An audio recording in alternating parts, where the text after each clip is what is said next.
Hello friends, आज की इस वीडियो में हम सीखने वाले हैं मोबाइल से रिलेटेड कुछ वोकैबुलरी। और ये वोकैबुलरी इतनी ज़रूरी है दोस्तों हर किसी के लिए, अगर आप एक अच्छी इंग्लिश बोलना चाहते हैं या फिर ओवर द कॉल इंग्लिश में बात करना चाहते हैं। तो ये वोकैबुलरी जो मैं आपको बताने वाला हूँ आपको ज़रूर पता होना चाहिए। तो अगले कुछ मिनट के लिए दोस्तों वीडियो से बिल्कुल चिपक जाइए, वीडियो को बिना स्किप किए पूरा देखिए। और अगर आप इस चैनल पर नए हो तो चैनल को सब्सक्राइब कीजिए, वीडियो को लाइक कीजिए, साथ में कमेंट भी कीजिए। तो चलिए without any further delay let's get started. दोस्तों कई बार आपके साथ भी ऐसा हुआ होगा कि या तो आपके मोबाइल की बैटरी खत्म हो गई हो या उस वक्त आपके पास मोबाइल ना हो और आपको कहीं एक नंबर मिलाना है।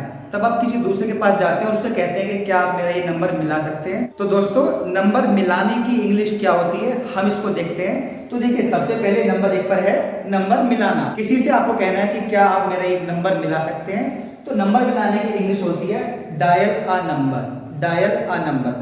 जब हम फोन का कीपैड खोल के उस पर नंबर डायल करते हैं तो उसी को बोलते हैं नंबर मिलाना, यानी कि हम नंबर मिला रहे हैं। तो नंबर मिलाने को बोलेंगे डायल अ नंबर। जो भी हम 10 अंकों का एक नंबर डायल करते हैं उसे बोलते हैं डायल अ नंबर। तो आप सामने वाले से रिक्वेस्ट कर सकते हैं could you please dial a number. तो जो जरूरी है वो है डायल अ नंबर। इसको आप हमेशा ध्यान रखिए। जब भी किसी से कहना है तो आप रिक्वेस्ट कर सकते हैं could you please dial a number.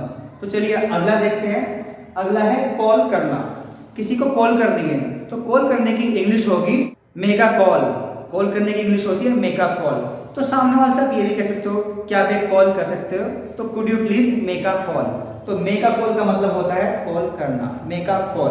उसको फोन अप भी बोल सकते हैं, फोन अप उसका मतलब भी है कॉल करना। और बहुत सारे तरह से कह सकते हैं कॉल करने के लिए, लेकिन फिलहाल आपको ध्यान देना है make a call. Make a call मतलब कॉल करना। आपने किसी को कॉल की और आपको बोलना है फोन उठाने के लिए कि चलो भाई फोन उठा लो। फोन उठाना मतलब कॉल उठाना। तो उसको बोलेंगे pick up the call. Pick up the call. Pick up the call का मतलब है कॉल उठाना। मान लीजिए आपके पास मोबाइल बज रहा है किसी का, आप उससे कह सकते हैं भाई फोन उठा लो। तो इस बात को बोलेंगे please pick up your call. Call उठा लो, please pick up your call. तो कॉल उठाना होता है pick up the call, pick up the call. या फिर कॉल उठाने को ये भी बोल सकते हैं कि रिसीव द कॉल। भाई कॉल उठा लो, रिसीव द कॉल। तो दो तरीके से बोल सकते हैं पिक अप द कॉल या फिर receive the call. Pick up the call या फिर रिसीव द कॉल। इन दोनों तरीके से आप कह सकते हैं कि कॉल उठा लो। अगला सेंटेंस है तुम्हारा कॉल आ रहा है। तुम्हारा कॉल आ रहा है। किसका मोबाइल आपके पास रखा हुआ है तो आप कह सकते हैं भाई तुम्हारा कॉल आ रहा है। उस पर अचानक से किसी का कॉल आया तो आप कह सकते हैं आपका कॉल आ रहा है। तो कॉल आ रहा है क्या मतलब है your mobile is ringing. Your mobile is ringing. आपका कॉल आ रहा है। तो आज से जब भी आपका कॉल आ रहा है तो आप कह सकते हैं माय मोबाइल इज रिंगिंग। आगे से अगर कभी आपका कॉल आता है तो आप इंग्लिश में बोलेंगे कि my mobile is ringing. My mobile is ringing. तुम्हारा फोन आ रहा है, योर मोबाइल इज रिंगिंग। चलिए अगला सेंटेंस देखते हैं। तो जब हम दोस्तों कॉल उठा लेते हैं, हमने कॉल को पिक कर लिया। पिक करने के बाद हमने बोला हाँ जी कौन बात कर रहा है। नॉर्मली बोलते हैं ना हेलो, कौन बात कर रहा है। तो इस तरीके से आपको कहना है इंग्लिश में कि यस प्लीज। हेलो की जगह आप यस प्लीज भी बोल सकते हैं। नॉर्मल होता ना, किसी का कॉल आया, आपने कॉल उठाई, कान पे लगा के बोला हेलो। तो जरूरी नहीं है कि हमेशा हेलो ही बोला जाए पहली बार में। आप हेलो की जगह यस प्लीज भी बोल सकते हैं। Yes please who is that side. हाँ जी कौन बात कर रहा है। इस बात को आप इंग्लिश में कहेंगे yes please who is that side. Who is that side मतलब उस तरफ से कौन बात कर रहा है या उस तरफ कौन बोल रहा है, मोबाइल की उस तरफ। तो yes please who is that side. हाँ जी कौन बात कर रहा है, yes please who is that side. तो अगर किसी ने आपसे, मान लीजिए किसी ने आपसे बोला है कि hello who is that side, तो आपको जवाब देना है कि मैं जॉन बात कर रहा हूं। मान लीजिए आपका नाम है जॉन, तो आप बोलेंगे मैं जॉन बात कर रहा हूं। हेलो मैं जॉन बात कर रहा हूं। तो इस बात को आप इंग्लिश में बोलेंगे hi I am John this side. Hello I am John this side. Hi I am John this side. किसी भी तरीके से आप कह लीजिए मैं जॉन बात कर रहा हूं, मतलब आई एम जॉन दिस साइड। तो इन दोनों पे ध्यान देने वाली बात है कि हाँ जी कौन बात कर रहा है। इस बात को इंग्लिश में बोलेंगे yes please who is that side. Yes please who is that side. अब आपको जवाब देना है कि मैं जॉन बात कर रहा हूं। Hi I am John this side. Hello I am John this side. तो किसी भी तरीके से आप कह लीजिए I am John this side, जो भी आपका नाम है। मैंने फॉर एन एग्जांपल एक नाम लिया है जॉन, आप अपना नाम लीजिए I am John this side, जो भी आपका नाम है। चलिए दोस्तों आगे देखते हैं। अब मान लीजिए कि कई बार ऐसा होता है कि आपने किसी को एक नंबर डायल किया, आपने कॉल लगाया, सामने से कॉल किसी ने रिसीव की और आपने बोलना शुरू किया कि hi I am John this side, लेकिन उधर से सिर्फ हेलो हेलो की ही आवाज आ रही है, सामने वाली पार्टी हेलो हेलो करे जा रही है। इसका मतलब क्या है कि शायद आपकी आवाज उधर नहीं जा रही है किसी को। तो आप समझ गए कि उसको शायद आवाज नहीं जा रही है, तो हम सेंटेंस बोलते हैं ना, क्या आपको मेरी आवाज आ रही है, ऐसा बोलते हैं, क्या आपको मेरी आवाज आ रही है, क्या आपको मेरी आवाज आ रही है। इस बात को आप इंग्लिश में बोलेंगे am I audible to you, am I audible to you, क्या आपको मेरी आवाज आ रही है, am I audible to you. ये तब कहना है जब आपको लगे कि सामने वाले को शायद आपकी आवाज नहीं जा रही है, तब बोलना है am I audible to you. चलिए आगे देखते हैं। हाँ आपकी आवाज आ रही है, आपकी आवाज आ रही है। कभी अगर ऐसा कहना हो कि हाँ भाई बोलते रहो आपकी तो आवाज आ रही है, तो बोलेंगे yes you are audible, yes you are audible, आपकी आवाज आ रही है, यस यू आर ऑडिबल। अगला सेंटेंस है आपकी आवाज नहीं आ रही है। अगर कभी ऐसा बोलना है कि भाई आपकी आवाज नहीं आ रही है, तो बोलेंगे sorry you are not audible, आपकी आवाज नहीं आ रही है, sorry you are not audible. इसके बाद जो हमारा अगला सेंटेंस है वो है आपकी आवाज कम आ रही है। कई बार होता है कि जब आपका किसी ने कॉल पिक कर लिया तो या तो ट्रैवल कर रहा है, बाइक पे है, मेट्रो में है, कार में है, सामने वाले की आवाज बहुत कम आती है। हम मोबाइल को कान पे चिपकाए जाते हैं जिससे आवाज वो साफ आ जाए, लेकिन फिर भी ऐसा नहीं होता क्योंकि सामने वाले की आवाज है वो एक्चुअल में ही कम आ रही है किसी भी रीजन से। तो अब सामने वाले को कह सकते हैं आपकी आवाज कम आ रही है, आपकी आवाज बहुत कम आ रही है। तो सामने वाले की जब आवाज बहुत कम आए तब इस चीज को आप बोलेंगे you are less audible, you are less audible, आपकी आवाज बहुत कम आ रही है, यू आर लेस ऑडिबल।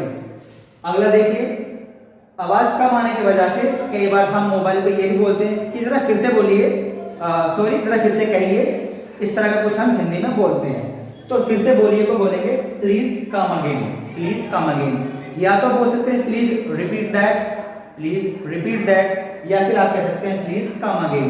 तो ये बोलने में बहुत प्यारा लगता है प्लीज कम अगेन। और ऐसा ही नहीं है दोस्तों कि सिर्फ मोबाइल पे कॉन्वर्स करते हुए आप ऐसा बोल सकते हैं, इवन सामने कोई आपके खड़ा है और वो कुछ दूरी पर है, किसी रीजन से शोर शराबे की वजह से आपको आवाज कम आ रही है, तो भी आप कह सकते हैं प्लीज कम अगेन। फिर से बोलिए प्लीज कम अगेन, तो आप इसको आज से यूज करना शुरू कर दीजिए, कह सकते हैं प्लीज कम अगेन। रिपीट करने के लिए बोलना है ना, तो बोलेंगे प्लीज कम अगेन। लास्ट वाला है आपकी आवाज कट कट के आ रही है। होता है ना कई बार लोग ट्रैवल कर रहे होते हैं मेट्रो से, कार से, बाइक से, और उस पर जब हम बात करते हैं ट्रैवल करते हुए तो नेटवर्क का इशू रहता है, आवाज कट कट के आती है, सामने वाले कुछ और कहना चाह रहा है, हमें थोड़ा बहुत ही समझ में आता है कि वो क्या कह रहा है। इस बात को अब आप कहना है कि भाई आपकी आवाज कट कट के आ रही है, आपकी आवाज कट कट के आ रही है। तो कट कट के आने का मतलब है your voice is breaking up, your voice is breaking up, आपकी आवाज कट कट के आ रही है, your voice is breaking up. तो दोस्तों कोई भी रीजन हो, कोई भी आपके लिए वोकैबुलरी हो, कोई भी वर्ड हो, मोबाइल पे बात करने के लिए बेहद जरूरी है कि आप उसको इंग्लिश में बोलना शुरू करें। और उसके लिए जरूरी है कि आप इस चैनल पर लगातार बने रहिए, क्योंकि मैं ऐसी इंफॉर्मेटिव वीडियोस आपके लिए लाता रहता हूं। तो एक बार फटाफट से इस पे नजर डाल लीजिए और इसका चाहो तो आप स्क्रीनशॉट भी ले सकते हैं। तो दोस्तों मैं चाहूंगा जो आपने स्क्रीनशॉट लिया है इसको किसी नोटबुक पे आप नोट कर लीजिए, ताकि ये वोकैबुलरी हमेशा के लिए आपके पास रहे। और दोस्तों सिर्फ नोट करने से बात नहीं चलेगी, मैं आपको सजेशन देना चाहूंगा कि आप इसको अपनी प्रैक्टिस में लेके आइए, इसकी प्रैक्टिस कीजिए। जब भी आपको कॉल करनी है, कॉल करवाना है, कॉल रिसीव करनी है, या नेटवर्क से रिलेटेड कोई भी इशू है, तो आप इन सेंटेंसेस का इस्तेमाल कर सकते हैं इंग्लिश में, तो आपकी इंग्लिश बेहद खूबसूरत हो जाएगी। चलिए कुछ सेंटेंसेस और हैं, हम उनको भी अभी देख लेते हैं। तो दोस्तों कई बार आपने नोटिस किया होगा कि बात करते करते मोबाइल पे कई बार हमें कुछ ऐसा काम आ जाता है जिसकी वजह से हमें सामने वालों को कहना पड़ता है भाई थोड़ा रुको, थोड़ा सा रुको। तो ये जो थोड़ा सा रुको है, इस बात को इंग्लिश में कहते हैं please hold on, please hold on, थोड़ा सा रुको जरा, प्लीज होल्ड ऑन। ना सिर्फ मोबाइल पे बल्कि सामने भी अगर किसी को आपको बोलना है कि भाई थोड़ा सा रुको, क्या बात हो गई, रुको थोड़ा सा, तो उसको भी बोल सकते हैं प्लीज होल्ड ऑन, थोड़ा थम जा, होल्ड ऑन। तो ओवर द कॉल या फिर आपके सामने कोई खड़ा है तो उसको बोल सकते हैं प्लीज होल्ड ऑन। अगले वाला देखिए, किसी से बात करवाना, किसी से बात करवाना। एक एग्जांपल लेके समझते हैं। मान लीजिए आपने अपने फ्रेंड को कॉल किया और उधर से जो कॉल रिसीव हुई है वो उसकी मम्मी ने की है। आपका कोई फ्रेंड है जॉन, जिसकी मम्मी ने कॉल रिसीव किया है। आपने जॉन की मम्मी से बोला, आंटी क्या आप मेरी बात जॉन से करवा सकते हैं, क्या आप मेरी बात जॉन से करवा सकते हैं। मैंने भी ये लिखा है किसी से बात करवाना, तो मैं यहाँ पे जॉन से बात करवानी है आंटी को। तो हमने बोला आंटी क्या आप जॉन से बात करवा सकते हैं। तो देखिए इसको बोलते हैं get somebody on the line, यानी कि किसी को लाइन पे लेना। किसी से बात करवाने का मतलब है किसी को लाइन पे लेना। तो गेट ये S/B जिसका मतलब है somebody, S/B मतलब somebody। तो get somebody on the line यानी किसी से बात करवाना। तो अभी हमने कहा कि आंटी क्या मेरी जॉन से बात करवा सकते हैं। तो इस सेंटेंस को अपने खुद के सेंटेंस में कैसे यूज करना है देखिए।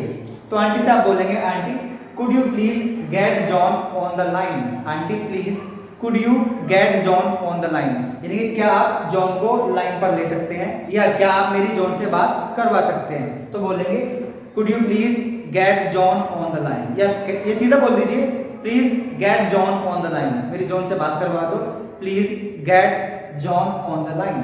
मेरी करण से बात करवा दो, please get Karan on the line. मेरी सिमरन से बात करवा दो, please get Simran on the line. तो किसी से बात करवानी है आप ऐसे ही बोलेंगे please get him on the line. उससे बात करवा दो please get him on the line. तो समबडी की जगह आपको उस व्यक्ति का, उस पर्सन का नाम लेना है जिससे आपको बात करनी है। आई होप ये आपको समझ में आ गया होगा। अगला सेंटेंस देखते हैं। तो आंटी ने बोला कि ठीक है थोड़ी देर बाद कॉल करना, मतलब वो घर पे नहीं है किसी भी रीजन से। तो आंटी ने आपको बोला थोड़ी देर बाद कॉल करना, तो थोड़ी देर बाद कॉल करना। तो आंटी आपसे बोलेगी प्लीज कॉल अगेन लेटर। थोड़ी देर बाद कॉल करना, प्लीज कॉल अगेन लेटर। तो आप भी अगर बिजी हो, आप पढ़ाई में बिजी हो, खाना बनाने में बिजी हो, या आप ट्रैवल कर रहे हो, किसी का आपको कॉल आ गया, तो आपको भी यही बोलना है भाई बाद में कॉल करना। तो बाद में कॉल करने का मतलब है आप उससे रिक्वेस्ट कर रहे हो कि प्लीज कॉल अगेन लेटर। बाद में कॉल करना, प्लीज कॉल अगेन लेटर। चलिए अगला एग्जांपल देखते हैं हमारा। मैं तुमसे बाद में बात करता हूँ। कहते हैं ना कि मैं आपसे बाद में बात करता हूँ, यानी कि आपने 2-4 मिनट तो बात की और सामने वाले को उसके बाद आपने बोल दिया कि चल ठीक है मैं आपसे बाद में बात करता हूँ। बिजी हैं आप, कोई भी रीजन हो सकता है, तो मैं आपसे बाद में बात करता हूँ। इस बात को आप इंग्लिश में बोलेंगे I will catch you later. चल मैं आपसे बाद में बात करता हूँ, I will catch you later. बाद में बात करता हूँ ना, I will catch you later, मतलब मैं आपसे बाद में बात करूंगा, I will catch you later. मान लीजिए आप फोन पे बात कर रहे हैं, अचानक से आपकी मम्मी या पापा आ गए, तो आप बोलेंगे सामने वाले को चल ठीक है मैं आपसे बाद में बात करता हूँ, मतलब I will catch you later, I will catch you later. अगला सेंटेंस देखिए, कॉल काटना। तो कॉल काटना क्या होता है? बेसिकली हम बोलते हैं चल कॉल काट दो, या मैंने कॉल काट दिया, या वो कॉल काट देता है। तो कॉल काटना क्या होता है? बेसिकली कॉल काटने को बोलते हैं hang up the call, hang up the call, hang up the call, call काट देना, हैंग अप द कॉल। तो आप कहोगे कि उसने मेरा कॉल काट दिया, उसने मेरा कॉल काट दिया। देखो सेंटेंस में ध्यान दो, उसने मेरा कॉल काट दिया मतलब थोड़ी देर पहले की बात है या कल की बात है, उसने मेरा कॉल काट दिया मतलब पास्ट की बात है ये। तो पास्ट में आपको पता है हमेशा सेकंड फॉर्म यूज होगी। तो हैंग अप, हैंग की सेकंड फॉर्म होगी हंग, HUNG, हंग होती है हैंग की सेकंड फॉर्म। तो हो जाएगा हंग अप द कॉल, उसने मेरा कॉल काट दिया मतलब ही हंग अप माय कॉल, उसने मेरा कॉल काट दिया, ही हंग अप माय कॉल। तो कॉल काटने की इंग्लिश हो गई हैंग अप द कॉल, या फिर आप कह सकते हैं डिस्कनेक्ट द कॉल। बिल्कुल कॉमन सेंटेंस है डिस्कनेक्ट द कॉल। उसने मेरी कॉल काट दी, पास्ट में आप कहेंगे ही डिस्कनेक्टेड, तो डिस्कनेक्ट की सेकंड फॉर्म हो जाएगी disconnected, he disconnected my call. तो दोनों में से आप कोई सा भी यूज कर सकते हैं जो आपके लिए बोलने में इजी है। तो hang up the call, call काटना, या फिर डिस्कनेक्ट द कॉल। सेंटेंस में मैंने आपको यूज करके बता दिया, आप इसकी प्रैक्टिस करते रहिए। अगला सेंटेंस देखते हैं, मेरा मोबाइल की बैटरी खत्म हो गई। मेरा थोड़ा गड़बड़ हो गई, मेरा नहीं मेरे होना चाहिए, मेरे मोबाइल की। तो मेरे मोबाइल की बैटरी खत्म हो गई, मेरे मोबाइल की बैटरी खत्म हो गई। तो कई बार बैटरी भी खत्म हो जाती है, अगर काफी टाइम से मोबाइल चार्जिंग पे नहीं लगाया है या बहुत देर से आप बात कर रहे हैं तो मोबाइल की बैटरी भी खत्म हो जाती है। तो आपको सामने वाले को बोलना है कि यार मेरे मोबाइल की तो बैटरी खत्म हो गई। इस बात को इंग्लिश में आप कैसे बोलेंगे? आप कहेंगे कि my mobile battery my mobile battery, आप माय मोबाइल्स बैटरी नहीं करेंगे, ये गलत सेंटेंस है, माय मोबाइल्स बैटरी। बाकी जगह ठीक है बट फिलहाल यहाँ भी सही नहीं है, माय मोबाइल्स बैटरी। तो सही क्या है, my mobile battery is dead, मेरे मोबाइल की बैटरी खत्म हो गई है, my mobile battery is dead. बहुत ही सुंदर लाइन है, आप इसको हमेशा कॉन्वर्सेशन में बोल सकते हैं कि मेरे मोबाइल की बैटरी खत्म हो गई, my mobile battery is dead. तो जरूरत के टाइम पे आप हमेशा ऐसा बोल सकते हैं। चलिए अगला देखेंगे, मेरे मोबाइल को चार्जिंग पर लगा दो। अब मोबाइल की बैटरी डेड हो गई है तो चार्जिंग पर लगाना है। आपने मम्मी को, भाई को, किसी को बोल दिया कि मेरा मोबाइल चार्जिंग पर लगा दो, मेरा मोबाइल चार्जिंग पर लगा दो। इस बात को आप इंग्लिश में बोलेंगे, please put my mobile on charge, charge पे लगा दो, please put my mobile on charge. आप भी कह सकते हैं, ओके मैं आपको मोबाइल चार्जिंग पे लगा देता हूँ, या मैं अपना मोबाइल चार्जिंग पे लगा देता हूँ। तो कहेंगे let me put my mobile on charge, let me put my mobile on charge. तो मतलब मोबाइल चार्जिंग पे लगाना हो गया, पुट मोबाइल ऑन चार्ज। तो मेरा मोबाइल चार्जिंग पे लगा दो, put my mobile on charge. दोस्तों एक आखिरी सेंटेंस बचा है जो मैं आपके लिए देना चाहता हूँ, आपको कहीं से ढूंढ के उसकी इंग्लिश बतानी है, नहीं पता चलेगी तो मैं आपको उसका सही जवाब दूंगा। तो आखिरी सेंटेंस है, मेरे फोन का रिचार्ज खत्म हो गया है, मेरे मोबाइल का रिचार्ज खत्म हो गया है। तो बेसिकली सभी का मोबाइल का रिचार्ज कभी ना कभी खत्म होता है, तो आप इसको इंग्लिश में क्या बोलते हैं, तो आप इसमें थोड़ी सी मेहनत कीजिए, पता कीजिए, और अगर पता है तो नीचे कमेंट में मुझे बताइए कि मेरे फोन का रिचार्ज खत्म हो गया है कि इंग्लिश क्या होगी। इसके साथ ही दोस्तों वीडियो अगर आपको पसंद आई है तो मैं आपसे रिक्वेस्ट करता हूँ, प्लीज वीडियो को लाइक कीजिए, शेयर कीजिए, चैनल को सब्सक्राइब कीजिए और बेल आइकन को हिट कीजिए, ताकि इस तरह की आने वाली हर इंफॉर्मेटिव वीडियो आप तक सबसे पहले पहुंचे। टिल देन मुझे दीजिए इजाजत, तब तक keep smiling, keep learning and have a great day.